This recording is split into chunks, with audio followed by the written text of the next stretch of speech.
네, 안녕하세요. 네, 저희 이제 벌써 세 번째 시간 우리 함께 기독교 관점에서 바라본 아동 심리라는 주제로 장현교회에서 우리가 함께 이야기를 나누고 있습니다. 첫 번째 우리 아동학교 학교 폭력, 그래서 마음을 둘 곳이 없는 우리 아이들에 대한 이야기를 했고요. 그 다음에 그런 아이들을 위해서 우리 말 안 듣는 아이들, 말 안 듣는 아이들을 잘 듣게 하기 위해서 말 잘 듣는 어른이 되어야 해라는 것에 대해서 우리가 지난 시간에 같이 이야기를 했고요. 자, 이제 오늘 세 번째로 자아 세우기. 그래서 나는 좋은 어른이 되어야 될 건데 나는 과연 좋은 어른인 것인가에 대해서 이야기를 한번 해보도록 할 건데요. 자, 한번 우리 생각해 보도록 할게요. 나는 좋은 사람일까요? 나쁜 사람일까요? 스스로 생각하기에 나는 의인이야. 아니면 나는 악인이야. 어느 쪽인 것 같으세요? 의인 쪽일까요? 아니면 악인 쪽일까요? 악인은 좀 너무 어감이, 그쵸? 그렇다고 의인 하기엔 좀 또 부담스러운 그런 것도 있고. 그래서 우리가 한번 그거를 생각해 보도록 하겠습니다. 자, 좋은 사람, 자존감이 높은 사람이라고 바꿔서 얘기할 수 있을 것 같아요. 자존감이란 이야기 많이 들어보셨을 것 같은데, 자존감은 자존중감이라는 말이 이제 이렇게 자존감이라고 하는데, 자존감은 있는 그대로의 긍정을 이야기해요. 자기 자신을 있는 그대로 존중해 주는 것이 자존감이에요. 자존심하고는 조금 달라요. 자존심이 센 사람들 중에서 자존감이 낮으신 분들이 굉장히 많아요. 거의 대부분 자존심이 센 사람들은 자존감이 낮다고 보시면 되거든요. 그래서 자존감은 나의 있는 그대로를 긍정하는 것을 이야기를 하고요. 그런 사람들이 결국 말 잘 듣는 어른이 될 수 있겠죠. 자, 그리고 이제 이렇게 자존감이 높은 사람은 여유로운 마음을 가질 수 있고 좋은 품성을 가질 수 있습니다. 자, 그리고 이렇게 자존감이 높은 사람, 여유로운 마음과 좋은 품성을 가지고 있는 사람들은 이제 최고봉이라고 할 수 있는 사람들이 바로 하나님의 품성을 닮은 그런 사람들이라고 될 수 있겠죠. 자, 그런데 여기서 중요한 거는 자존감이 높다고 해서 하나님의 품성을 닮을 수 있는 건 아니에요. 그거랑은 약간 별개의 문제고요. 사회생활을 하거나 이렇게 할 때 좀 더 안정감 있고 편안하게 행복하게 생활을 할 수 있는 거가 아니 자존감이 높으면 그렇게 될 수 있고요. 그 대신 하나님의 품성을 닮은 사람은 무조건 자존감이 높아요. 그러니까 우리가 훨씬 쉽게 접근할 수 있는 방법이 되는 거겠죠. 근데 하나님을 모르는 사람들한테는 이런 방법을 얘기할 수가 없으니까 굉장히 어렵게 자존감을 높일 수 있는 방법을 알려줘야 되는 거죠. 그래서 우리는 이제 하나님의 품성을 닮은 사람이 이제 내가 되어져 있고, 이렇게 자존감이 높은 사람이라면 나는 이제 좋은 사람이 될 수 있는 거잖아요. 자, 그럼 이제 이런 자존감의 기준으로 봤을 때 나는 그러면 좋은 사람인지 나쁜 사람인지 다시 한번 생각해 볼 수 있을 것 같아요. 나는 자존감이 높은 좋은 사람이야, 의인이야, 아니면 자존감이 낮다고 해서 뭐 반드시 나쁜 사람이 되는 건 아닌데 그거를 기준으로 봤을 때 어떨까 좀 생각해 볼 수 있을 것 같고요. 여기서도 나도 좀 헷갈려. 그러면 우리 이번에는 우리가 이제 교회를 왔으니까 성경책의 기준을 한번 보도록 할게요. 성경책에서도 보면 어떤 사람이 의인이고 어떤 사람이 악인인지에 대해서 굉장히 여러 가지 기준이 있거든요. 그 중에 몇 가지만 이제 가지고 왔는데 다 잠언에 있는 말씀이에요. 잠언 10장에 있는 말씀을 위주로 제가 발췌를 해가지고 왔는데요. 의인의 입은 생명의 샘이고 악인의 입은 독을 머금었다. 그리고 의인의 혀는 순은 같고 악인의 마음은 가치가 적다. 의인의 입술은 기쁘게 할 것을 알고 있고 악인의 입은 폐역을 말한다. 의인의 마음은 대답할 말을 깊이 생각하여도 악인의 입은 악을 쏟아낸다. 자, 이렇게 의인과 악인이 어떻게 말을 하는지, 그 마음속에 무엇이 있는지에 대해서 성경책에 기준이 쭉 나와 있는 걸 봤을 때 나는 그러면 이제 의인일까요, 악인일까요? 나의 입은 항상 기쁘게 하는 것만 이야기를 하는지, 아니면 막 나쁜 말을 막 해서 누군가와 불화를 일으키고 막 다툼을 일으키는지, 이것도 생각해 볼 수 있겠죠. 근데 아직도 잘 모르겠어. 내가 도대체 어떤 존재인지 잘 모르겠어. 할 수도 있을 것 같아요. 자, 그래서 우리가 그렇게 막 헷갈리는 것 때문에 우리의 마음을 잘 알아야 하는 것이 굉장히 중요합니다. 평온한 마음은 육신의 생명이라고 되어져 있잖아요. 이 말 그대로 스트레스를 굉장히 많이 받으면 병이 생기죠. 만병의 근원이 스트레스라고 했어요. 그래서 그 암만 치료를 열심히 하고 그래도 스트레스를 받는 것만큼은 좋은 게 없다라고 얘기를 했거든요. 자, 그래서 우리가 지금 내 상태가 어떤지를 확실히 알고 있는 것은 굉장히 중요합니다. 그래서 나에게 있는 좋은 감정, 내가 지금 사랑이 넘치고 있어. 너무너무 즐겁고 행복하고 기뻐. 이런 좋은 감정들이 있을 수 있고요. 또 나쁜 감정, 막 분노가 불타오르고 있는지, 굉장히 불안한지, 누군가를 질투하고 있는지, 두려움에 떨고 있는지 이런 나쁜 감정이 있을 수 있고, 또 가운데 슬픔, 외로움, 뭐 지루함 이런 것들은 좋다라고 표현하기도 애매하고 나쁘다고 표현하기도 애매한 이제 그런 것들이거든요. 왜냐하면 슬픔이나 외로운 것들이 계속되면은 나쁠 수 있지만 또 그렇게 한 번씩 이렇게 발산하는 눈물은 또 좋은 의미가 될 수도 있어서 그 사이에 있는 것들이 이제 그렇게 들어있는 거고요. 그리고 스트레스도 그 사이에다가 넣어놨는데 우리가 보통은 이제 스트레스 받아 이렇게 표현을 많이 하죠. 사실은 스트레스 받아는 잘못된 표현이고요. 맞는 표현은 스트레스 상황에 놓이는 거예요. 그래서 이렇게 긴장이 되어질 수 있는 스트레스 상황에 놓여 있는데 거기에서 내가 어떻게 대처를 하는가에 따라서 그것이 나에게 운동선수 같은 경우는 스트레스 상황에 놓였을 때 더욱더 열심히 하는 원동력이 돼서 막 더 노력을 해가지고 메달을 따는 그런 힘을 얻기도 하는 경우들이 생기잖아요. 이렇게 해서 내가 막 더 열심히 해서 결과물을 내는 그렇게 하는 사람들이 있는가 하면 견딜 수 없어서 그 스트레스 상황은 그게 너무 나에게 심한 압박감으로 다가와서 병이 나는 경우들도 있어요. 그리고 그걸 견딜 수 없어서 회피하고 도망가는 사람들도 있거든요. 그래서 똑같은 스트레스 상황에 놓여져 있는데 그것을 내가 어떻게 받아들이고 대처하는가에 따라서 나에게 좋은 감정으로 되어질 수도 있고 또 나쁜 감정으로 되어질 수 있는 거기 때문에 스트레스라는 것은 무조건 나쁜 것만은 아닌 거가 될 수도 있죠. 저도 이제 매주 와서 여기서 이렇게 말씀을 드리고 있는 거가 좋아요.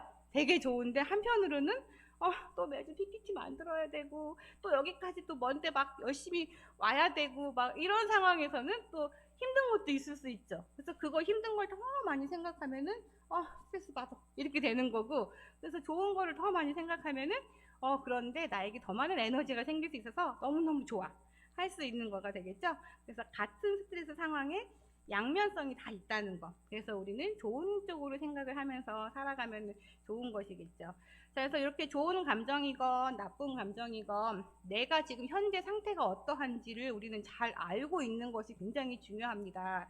그래서 그거를 알기만 하면 안 되고요. 내가 알고 있는 나의 감정을 말로 표현하는 거가 중요해요. 그렇게 말로 표현하면서 그 감정을 다스릴 수 있는 거거든요. 제가 상담을 이렇게 하면 성인들 상담을 하면 성인들이 대부분 이제 무슨 이야기를 많이 하냐면 내 감정이 어떤지 모르겠대요. 나는 맨날 좋은 것도 없고 하고 싶은 것도 없고 뭐 싫은 것도 없고 화나는 것도 없고 그냥 똑같아요 라고 이야기를 하시는 분이 굉장히 많아요. 어떤 상태인지 모르겠대요. 근데 그냥 피곤해서 늘 그냥 잔대요. 그래서 뭘 제일 하고 싶으세요? 하고 싶은 걸 하세요. 그냥 자는 게 좋아요. 딱히 하고 싶은 것도 없고요. 이렇게 얘기를 하시는 분이 굉장히 많거든요. 그러니까 이런 분은 정말로 하고 싶은 게 없고 정말로 자고 싶은 거가 아니라 현재 내 감정이 어떤지를 모르시는 경우들이 굉장히 많은 거죠. 그래서 우리가 이제 보통은 이제 막 화가 나고 그러면 속으로만 생각하죠. 이제 막 이제 싸우다가 내가 말을 말지 말이 통해야지 막 이런 식으로 이제 혼자 생각을 한다든지 그리고 복수할 거야 두고 봐 가만두나 봐 막 이런 식으로 혼자 속으로 막 이렇게 하는 경우들이 되게 많아요. 그러면 그 분노가 이렇게 사겨지는 게 아니고 그냥 이렇게 쌓여요.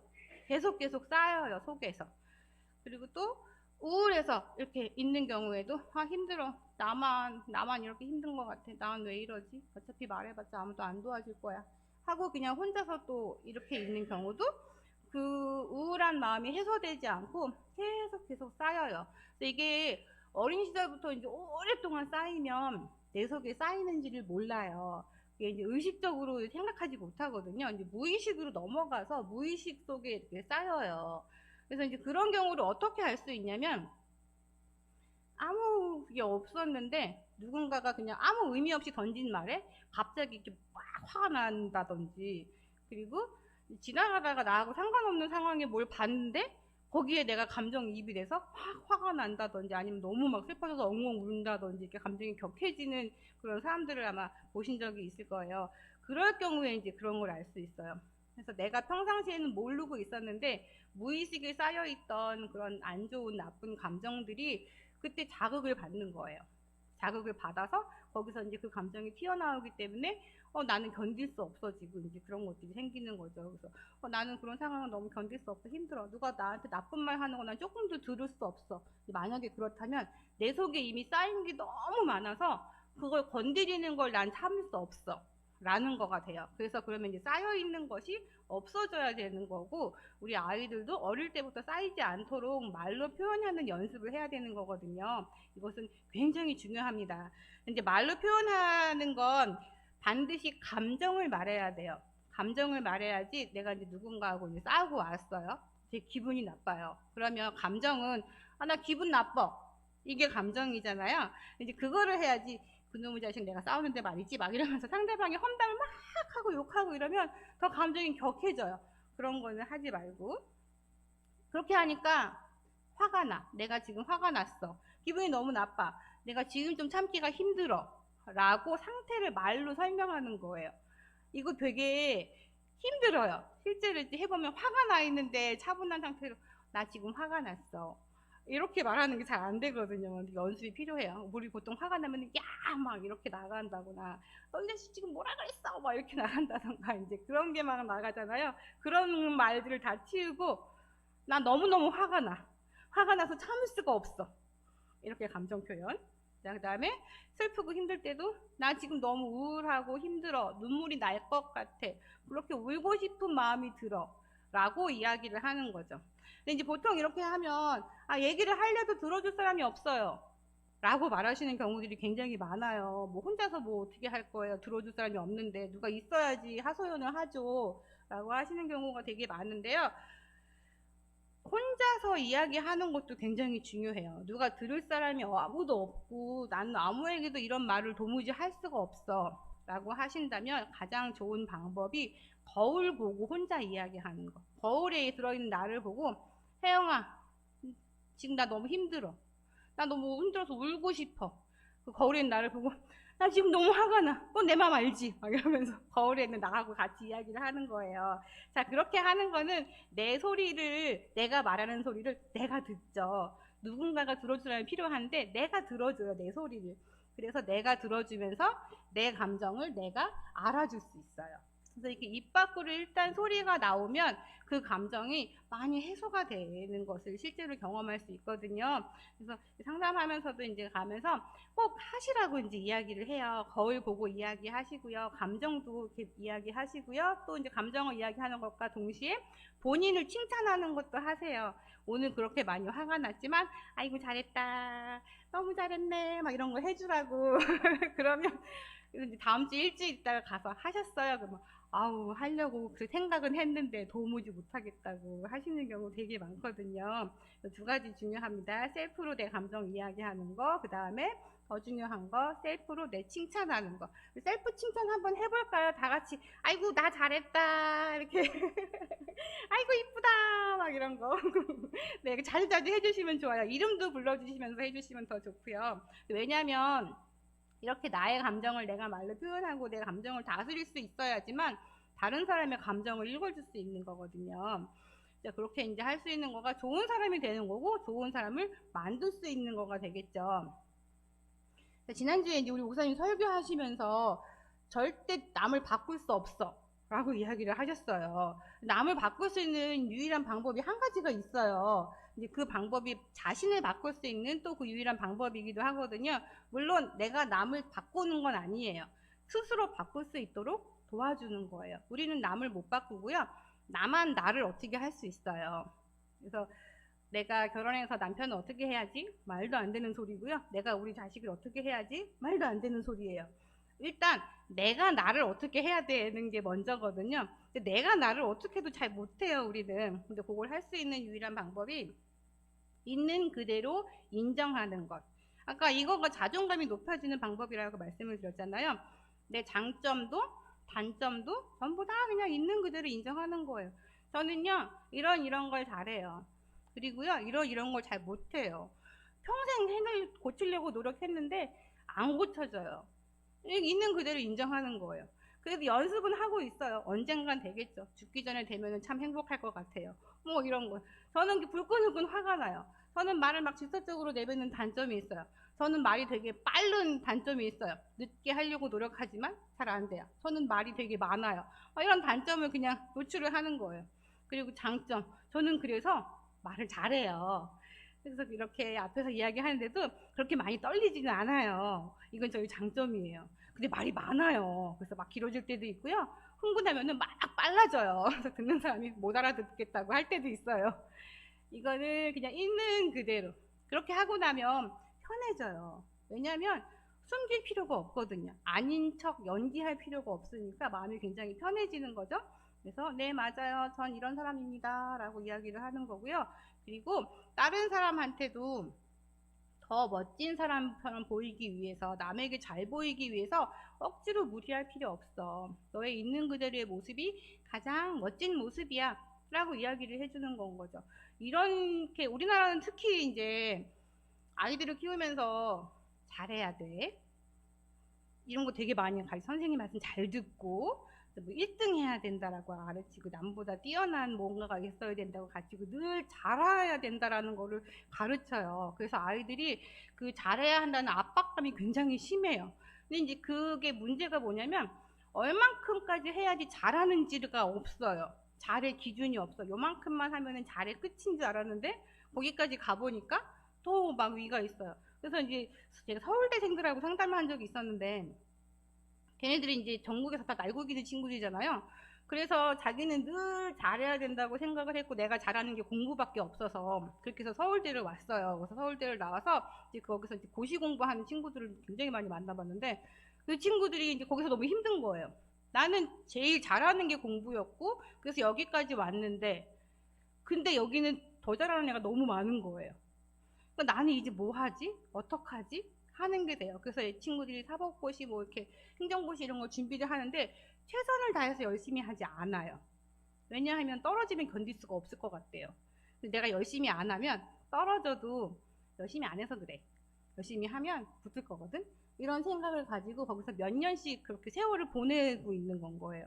그리고 이제 집에서는 괜찮아, 너 잘할 수 있어, 잘하고 있어, 잘할 거야, 맨날 이런 얘기만 해주니까 엄마 힘들어요라는 얘기도 집에다가 할 수 없고, 그래서 이제 그렇게 힘들어하는 아이들이 되게 많았거든요. 그래서 이제 그렇게 잘하기 위해서 무리하지 말고 있는 그대로의 모습이 좋다는 거. 자, 그래서 이렇게 좋은 사람은 이해해주는 사람이 되겠죠. 우리도 다 나를 이해해주는 사람이 있으면 좋겠잖아요. 그래서 누군가가 나를 이해해주기를 바라면 나도 남을 이해해줄 수 있어야 되겠죠. 허물을 덮어줄 수 있어야 되고. 자, 근데 이렇게 이해를 해주고 누군가를 이해한다는 건 그 사람의 감정을 알아주고 읽어주는 것이 되겠죠. 제가 다른 사람, 우리 아이들의 감정을 알아주고 읽어주세요 라는 것을 거의 매주 말씀을 드리고 있거든요. 근데 이거는 그만큼 이게 너무너무 중요한 내용이기 때문에 제가 매주 말씀을 드리고 있는 건데, 제가 상담했던 고등학생 아이가 한 명 있었어요. 이 고등학생 아이인데 엄마가 이제 저 충청도에 계시는 분인데 이제 아이를 데리고 서울까지 데리고 막 올라오신 거예요. 왜냐면 태권도 학원을 다니면서 태권도 학원에서 초등학생, 아니 유치원 7살짜리 꼬마 아이가 형아가 너무 좋으니까 막 장난을 치다가 급소를 발로 찼대요. 그래서 이 고등학생 아이가 너무 화가 나가지고 나는 그 7살 아이를 죽이겠다고 막 이제 분노가 된 거예요. 그러니까 이제 주변에서 어른들이 다 애가 그런 걸 가지고 뭘 그러냐, 네가 참아라, 애가 그럴 수도 있지, 이제 이렇게 얘기를 하니까 애가 더 화가 난 거예요. 제가 나에게 가해자인데 왜 피해자인 나보고 참으라고 그러냐, 이건 말도 안 되는 거다, 쟤네 부모 불러와라 막 하면서 이제 얘가 난리가 나니까 그 고등학생 이제 어머니가 저한테 데리고 오신 거예요. 그래서 얘기를 해봤더니 이 고등학생 아이가 초등학교 때부터 왕따를 당하고 친구한테 괴롭힘을 당했어요. 초등학교, 중학교 시절 계속 괴롭힘을 당하면서 고등학생이 돼서 조금 이제 힘을 키워보려고 용기를 내서 태권도 학원을 다니게 된 건데, 거기서 이제 그 7살 아이가 자기를 건드리면서 이게 다 겹쳐진 거예요. 그러니까 자기는 평생 피해자로 살아왔고, 그 중학교 때 자기를 괴롭혔던 아이들, 또 초등학교를 괴롭혔던 그 아이들도 아무도 자기한테 사과를 해주거나 그러지 않았대요. 늘 피해자인 자기가 참았다는 거예요. 그래서 이제 내가 좀 힘이 생겼죠. 태권도를 배웠으니까. 그래서 자기는 그 7살 아이를 더 이상 참아줄 수 없다는 거예요. 그래서 나는 저 아이를 죽이겠다. 저 아이의 부모도 사과를 하지 않으니 난 더 이상 견딜 수 없다. 이렇게 이제 이야기를 하는 거예요. 다 겹쳐 보여서. 그래서 이제 그 친구랑 얘기를 들었다가 이제 제가 뭐라고 얘기해 줬냐면, 그래, 맞아. 너는 충분히 그런 생각을 할 수 있어. 너의 입장에서라면 그 친구를 죽이고 싶다는 생각을 할 수도 있을 것 같아. 그런 생각이 들 수 있어. 라고 얘기를 해주고, 근데 나는 그게 걱정이 돼. 너가 그 아이를 죽여서 그 아이가 어떻게 되는 건 별로 걱정이 안 되지만 너가 걱정이 돼. 왜냐하면 너는 평생 피해자로 살았는데 너가 그 아이를 죽이는 순간 너는 바로 가해자가 될 거야. 그럼 그건 너무 억울하잖아. 너의 인생이 너무너무 억울한 거 아니야? 그러니까 나는 너의 인생이 그렇게 한순간에 바뀌어서 억울하게 되어지는 걸 견딜 수가 없어. 너무 마음이 아파. 라고 얘기를 해줬거든요. 그랬더니 그 친구가 선생님은 진짜 내 입장을 이해해 준 것 같다고. 그러더니 그럼 자기가 어떻게 하면 좋겠네요. 그래서 참으라 그랬어요. 그냥 참아. 그랬더니 알겠다고, 자기가 참아보겠다고 대답을 하고서 이제 갔거든요. 그래서 그만큼 감정을 읽어주고 이해해주는 거가 중요해요. 그래서 그 친구는 그걸 참고 견뎌서 이제 이겨내는 힘을 가질 수 있는 아이가 사람이 되는 거거든요. 그리고 그 초등학생 7살짜리 아이도 아무 일 없이 무사하게 지나갈 수 있는 거고요. 그래서 우리 이해해주고 감정을 덮어주는 거 굉장히 중요하다는 거 꼭 이해해 주셨으면 좋겠고요. 이렇게 감정을 읽어주는 거는 부모, 자식 사이뿐만이 아니라 부부 사이에서도 또 친구 사이에서도 다 해당이 되겠죠. 그래서 그 사람의 입에서 나오는 말에 바로 반응하지 마시고 마음속에 있는 깊은 뜻을 읽어주시는 거예요. 그래서 만약에 이제 우리 집 아이가 막 물건을 집어 던지고 막 소리를 버럭버럭 지르면서 이제 이렇게 하는 아이가 있어요. 그럼 보통 이제 그 아이를 보면 많은 부모님들이 또 뭐 하는 짓이야 지금? 누가 그렇게 물건 집어 던지래? 버릇없이. 이렇게 해서 행동을 혼내시거든요. 행동을 혼내기 전에 해야 될 거가, 너 너무 많이 화가 났구나. 너무 많이 화가 나서 어쩔 줄을 모르겠구나. 그렇게까지 많이 화가 났어. 라고 읽어주시면 아이가 막 난리치던 행동이 금방 잦아들 수 있어요. 맞다라고 자기의 감정을 읽어주는 거니까. 또 이제 반대로 막 어떤 순간 굉장히 긴장이 되는 순간이 있어서 어쩔 줄 모르고 막 계속 왔다 갔다 막 하면서 가만히 있지를 못해요.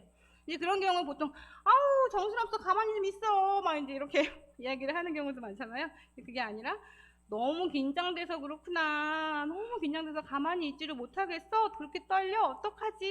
하고 마음을 읽어주면 네 맞아요. 하고 금방 다시 또 이렇게 진정이 되는 것을 볼 수 있고요. 또 신나는 경우도 마찬가지. 방방 뛰면서 막 너무 신나가지고 즐거워할 때도 너무너무 기뻤어. 그렇게까지 신났어. 하고 그 아이의 감정을 또 말로 표현해주고. 그러면 아이들의 과한 행동들을 잠재우는 거가 굉장히 도움이 되고요. 우리 같이 이제 뭐 부부싸움을 하거나 이런 경우도 많이 있으실 거잖아요. 저희 부모님은 굉장히 화목하셔가지고 잘 안 싸우시거든요.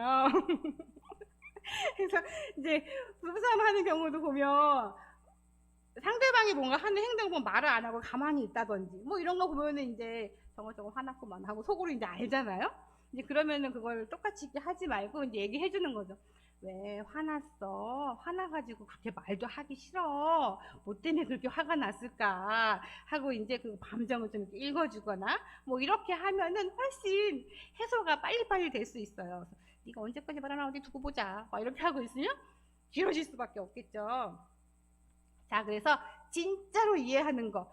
어머니들 하나 하면 나는 우리 애를 이해 못하겠어요. 라고 이야기를 하세요. 그럼 제가 그냥 이해하지 마시라고 그래요. 이해하지 마시고요. 그냥 그런 아이구나 하고 생각하세요. 라고 이야기를 하거든요. 왜냐면 진짜로 이해하는 게 너무 힘들어서 그래요. 이해한다는 것은 깨달아 아는 것, 그리고 잘 알아서 받아들이는 것. 남의 사정을 잘 헤아려서 너그러이 받아들이는 것. 상대방의 감정을 조건 없이 수용하는 거가 진짜로 이해하는 거예요. 그래서 우리는 상대방을, 남을 진짜로 이해하는 거가 너무너무 어려워요. 그래서 내가 진짜로 이해할 수 있으면 해주면 좋겠지만 만약에 진짜로 이해할 수 없다면 이해하려고 하는 노력 자체를 버리시고요. 그냥 인정. 그래, 넌 그렇게 생긴 아이구나. 그렇게 살거라. 내가 인정해주마. 우리는 다 네모로 살지만 너는 별표구나. 별로 살아라. 이렇게 인정해주는 게 맞아요. 제가 상담하는 아이 중에 약간 오각형의 아이가 있어요. 그냥 담임 선생님이 자꾸 일 네모로 만들려고 늘 엄마한테 막 이렇게 막 얘기를 하시거든요. 그래서 어머니한테, 어머니 이 친구는 오각형이에요. 네모가 될 수 없으니까 오각형으로 잘 살아갈 수 있게 우리가 만들어주면 돼요. 라고 이제 말씀을 드려서 어머니도 마음이 좀 더 편해지셨다고 하더라고요. 그래서 그렇게 해줘야 되고요. 우리가 이제 이런 얘기 되게 많이 해요. 알았어. 이해해. 왜 그런지 알겠어. 이해했어. 그런데 내 말은, 아, 이해했어. 근데가 붙으면 이해한 게 아니에요. 이해를 했다면 그런데가 붙을 수 없죠. 정말 이해를 했을 때는, 아, 그렇구나. 너의 입장에서는 충분히 그럴 수 있다고 생각해. 이해할 수 있어. 힘들었지. 이거가 여기서 중요한 건 너의 입장에서는. 아까 그 7살짜리를 죽이겠다는 고등학생은 절대 이해할 수 없죠. 어떻게 그런 말도 안 되는. 그런데 너의 입장에서는 그럴 수 있어. 나 같으면 안 그러죠. 근데 너의 입장에선 그럴 수 있어를 해주는 거예요. 거기다 대고 야, 나 같으면 안 그래. 이런 말을 하시면 안 되고요. 그냥 이해했어. 난 이해할 수 있을 것 같아. 힘들었지. 그래, 맞아. 힘들었을 거야. 하고 더 이상의 뭔가가 없이 내 생각을 붙이는 게 아니고 넘어가 주는 거. 이거가 진짜로 이해하는 거예요. 지금부터 이제 앞으로 우리 아이들과 언쟁이 있거나 아니면 이제 친구 간에 아니면 부부 간에 언쟁이 있을 때도 내가 이해했어라는 말을 내뱉었다면 근데 붙이시면 안 돼요. 이해했어. 알겠어. 끝. 그렇게 하시면 되겠습니다.